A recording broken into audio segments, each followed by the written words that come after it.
Hello guys, welcome back to another video.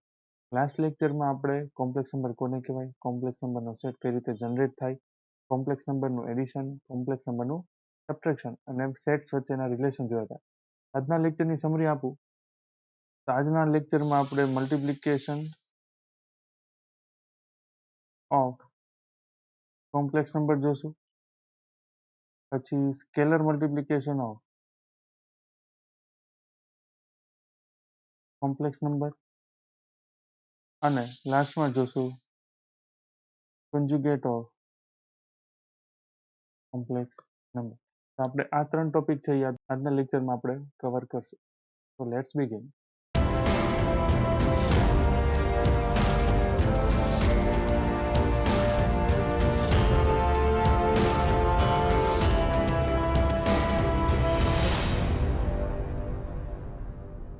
Hello guys, welcome back to another video. Start કરીએ multiplication of complex number. તો એની માટે minimum 2 number જોશે, તો એની માટે z1 is equal to લઉં છું x1 plus iy1, z2 is equal to લઉં છું x2 plus iy2. આની માટે કન્ડિશન શું આવશે? x1 y1 belongs to r. આની માટે x2 y2 belongs to r. હજી એક કન્ડિશન આવશે જે બંનેમાં કોમન હશે. કઈ? I square is equal to -1 or I is equal to under root -1. તો હવે બે કોમ્પ્લેક્સ નંબરનું મલ્ટિપ્લિકેશન એટલે કે z1 into z2. z1 ની વેલ્યુ શું છે? x1 plus iy1 into z2 ની વેલ્યુ x2 plus iy2. તો હવે એક રફમાં વર્ક કર્યું છું. 2 plus x into 1 plus y. મારે આ બ્રેકેટ ઓપન કરવો હોય તો આ બ્રેકેટ કઈ રીતે ઓપન થશે? તો 2 નું મલ્ટિપ્લિકેશન 1 સાથે, 2 નું મલ્ટિપ્લિકેશન y સાથે, પ્લસ x નું મલ્ટિપ્લિકેશન 1 સાથે, x નું મલ્ટિપ્લિકેશન y સાથે. એટલે અહીંયા પહેલા આવશે 2 into 1 plus 2 into y plus x into 1 plus x into y. હવે આ જ સેમ મેથડથી આપણે અહીંયા ઓપન કરવાનું છે. તો પહેલા શું આવશે? x1 નું મલ્ટિપ્લિકેશન x2 સાથે, x1 નું મલ્ટિપ્લિકેશન iy2 સાથે, પછી iy1 નું મલ્ટિપ્લિકેશન x2 સાથે, iy1 નું મલ્ટિપ્લિકેશન iy2 સાથે. પહેલા x1 માટે લખું છું x1 into x2 plus x1 into iy2. હવે પ્લસ હવે iy1 આ ટર્મ માટે શું થશે? iy1 into x2 plus iy1 into iy2. x1 into x2 એટલે બે રિયલ નંબરનું મલ્ટિપ્લિકેશન છે તો એ સેમ એઝ ઇટ ઇઝ રહેશે x1 into x2 પ્લસ અહીંયા આયોટા છે, આયોટાનું બહાર રાખું તો શું વધશે? x1 into y2 plus same અહીંયા પણ આયોટા છે એ બહાર રાખું તો શું આવશે? x2 into y1 પ્લસ અહીંયા છે આયોટા, અહીંયા પણ આયોટા છે તો અહીંયા આવશે આયોટા square y1 into y2 is equal to x1 into x2 as it is. I square ની વેલ્યુ શું થશે? -1. તો I square ની વેલ્યુ અહીંયા -1 લખું તો -y1 into y2 વધશે પ્લસ હવે આ જે બે નંબર છે એ બંનેમાંથી હું આયોટા કોમન લઉં છું. તો આયોટા કોમન લઉં તો શું આવશે? x1 into y2 plus x2 into y1. તો આ છે એ બે કોમ્પ્લેક્સ નંબર z1 અને z2 નું મલ્ટિપ્લિકેશન મળશે. એમાં જો આ જે નંબર છે એ રિયલ પાર્ટ આવશે અને આ છે એ ઇમેજનરી, કારણ કે આયોટા સાથે છે. તો આ જ પ્રોસેસ આપણે ઇન જનરલ લીધી હતી x1 x2 y1 y2 માટે. હવે એક ઉદાહરણ સાથે સમજીએ. હું એક કોમ્પ્લેક્સ નંબર લઉં છું z1 બરાબર 3 માઇનસ આયોટા અને બીજો કોમ્પ્લેક્સ નંબર લઉં છું z2 બરાબર 4 પ્લસ 2 આયોટા. મારે આ બંનેનું multiplication z1 into z2 find કરવું છે. અહીંયા આવશે 3 માઇનસ આયોટા 4 પ્લસ 2 આયોટા. બ્રેકેટ ઓપન કઈ રીતે થશે? 3 છે એ પહેલા 4 સાથે મલ્ટીપ્લાય કરશું, 3 છે એ 2i સાથે, 3 સાથે 4 મલ્ટીપ્લાય કરશું એટલે એ આવશે 12.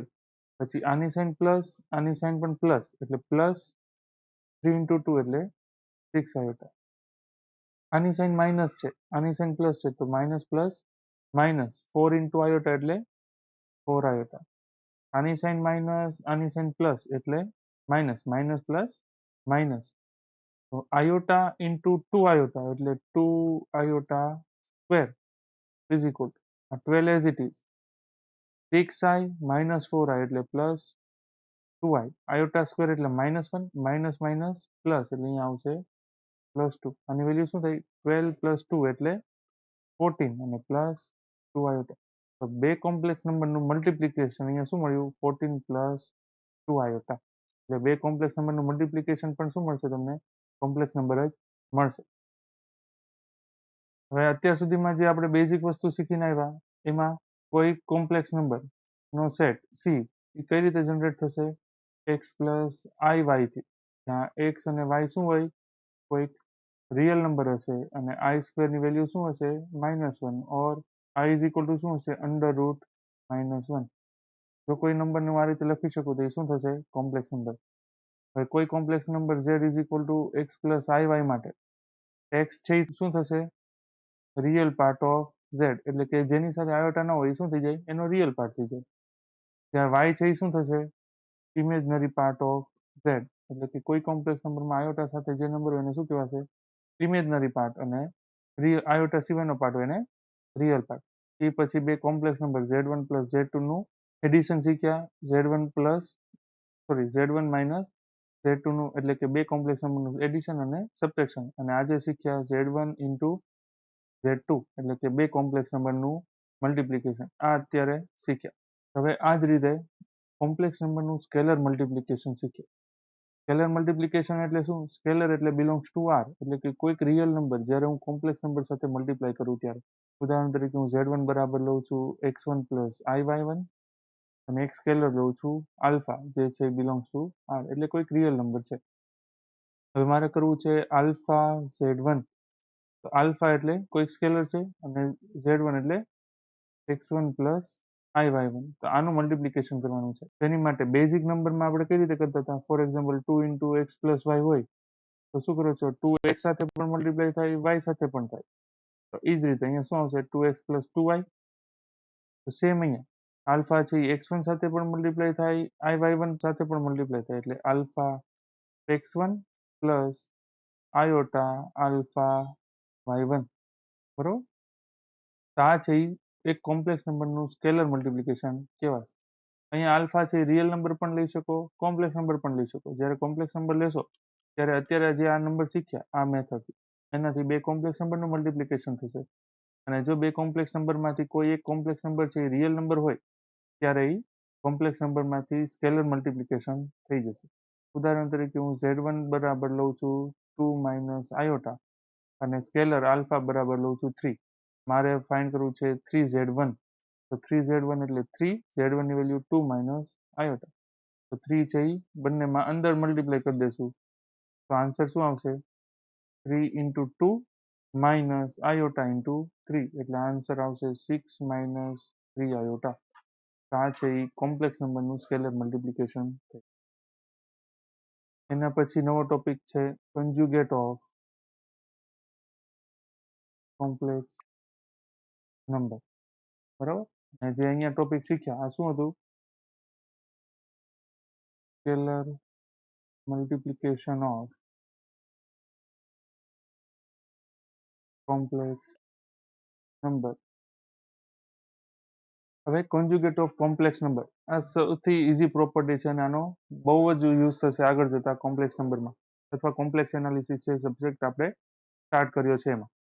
તો કોઈ કોમ્પ્લેક્સ નંબર z બરાબર x પ્લસ iy હોય તો એનો કોન્જ્યુગેટ છે એનું નોટેશન છે z બાર. આ છે એ z બાર ડિનોટ કરશે. તો z માટે z બાર કઈ રીતે ડિનોટ થશે? x minus iy. તો અહીંયા ઇમેજ રિયલ પાર્ટ શું છે? x. અહીંયા પણ રિયલ પાર્ટ શું છે? x. અહીંયા ઇમેજનરી પાર્ટ શું છે? y. અહીંયા શું છે? માઇનસ y છે. કારણ કે આપણે આને કઈ રીતે લખશું? x plus iota minus y. તો આનો ઇમેજનરી પાર્ટ શું થઈ ગયો? Minus y. અહીંયા શું હતો? y. તો કોન્જ્યુગેટ એટલે શું સાઇન છે એ ચેન્જ થશે કોની તો કે ઇમેજનરી પાર્ટ જે હશે એટલે કે આયોટા સાથે જે ટર્મ આપેલું હશે એની સાઇન છે એ ચેન્જ થશે તો આ કઈ રીતે જોશું કઈ રીતે મેળવવાનું તો કોઈ કોમ્પ્લેક્સ નંબર માટે જ્યારે કોન્જ્યુગેટ ફાઇન્ડ કરવો હોય ફોર એક્ઝામ્પલ z માટે two obtain conjugate of complex number z change sign of imaginary part of z એટલે કે બીજું કાંઈ નહીં real part as it is જ રાખવાનો પણ જે ઇમેજનરી પાર્ટ છે એની સાઇન છે એ આપણે ચેન્જ કરી નાખવાની પ્લસ હોય તો માઇનસ અને માઇનસ હોય તો પ્લસ એક્ઝામ્પલ હું z is equal to 1 minus iota આપું તો આનું z બાર એટલે કે આનો કોન્જ્યુગેટ શું થશે 1 પ્લસ આઈ શું કામ તો કે ઇમેજનરી પાર્ટ જે હોય એની સાઇન છે એ ચેન્જ કરવાની અહીંયા માઇનસ હતી તો શું થઈ ગઈ પ્લસ અને એ જ રીતે z is equal to 1 plus 3i આપું તો અહીંયા z ઇક્વલ ટુ શું થઈ જશે sorry z bar equal to 1 3i આનો કોન્જ્યુગેટ લેવું છે તો અહીંયા કઈ સાઇન છે પ્લસ અહીંયા કઈ સાઇન લેવાની માઇનસ ખાસ એ યાદ રાખવાનું કે જ્યારે તમે કોન્જ્યુગેટ લો ત્યારે રિયલ પાર્ટ છે એ એઝ ઇટ ઇઝ રહેશે રિયલ પાર્ટમાં કોઈ ચેન્જીસ આવશે નહીં ચેન્જીસ કેમ આવશે ઇમેજનરી પાર્ટ જે હશે એની સાઇન છે એ ચેન્જ થશે અને આ જે છે આ જે પ્રોસેસ કરી એટલે કે ઝેડ માંથી આપણે જ્યારે ઝેડ બાર મેળવ્યું એને શું કહેવાશે કોન્જ્યુગેટ કોનો તો કે જે કોમ્પ્લેક્સ નંબર તમને ઝેડ ગિવન છે એનો નેક્સ્ટ લેક્ચરમાં આપણે કોન્જ્યુગેટ નંબર માટે પ્રોપર્ટીઝ કોમ્પ્લેક્સ નંબરની પ્રોપર્ટીઝ અને એનું મોડ્યુલસ એના વિશે આપણે વાતચીત કરશું થેન્ક યુ ફોર જોઈનિંગ